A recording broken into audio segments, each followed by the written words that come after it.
Page 6, actually I'm going to do pages 6 and 7 both because they're the same thing, one for right and one for left hand. Page 6 is a smooth takeoff for the right hand.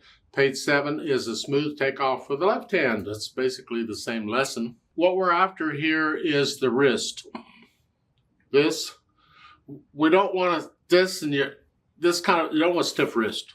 You want a relaxed wrist. So when you come off of it, generally the wrist will actually lead. It will lead the hand up. It's not the hand taking control, it's the wrist does its thing and the hand follows.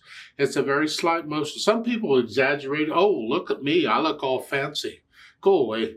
It's just a slight lift up. Hopefully these notes and rhythms here, I don't want to go through all of that because we're not really learning a piece. We're just working on technique here. And here's the wrist, it's here. I'm just transferring weight from finger to finger. And then when I lift up for the rest, it's just a slight lift with the wrist leading the way. The bomb, like so. And the second line, I got to go up an octave. So I'm going from here to here. You have 2 beats rest. 1, 2, 3, 4. And you do the same thing. And then again, we're going to go up and out for octave. Lift up and come out.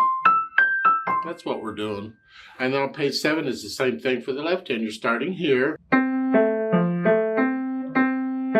Lift up, just and then move down. We're going down an octave. Up. Lift up and go down another octave. That's all we're doing here. Just lift up with the wrist. I don't have a lot to say on that. I wouldn't even give a lesson on that particular thing. I would include it with other things. But the book is doing it this way, so here you have a lesson on lifting with the wrist is what I'm after.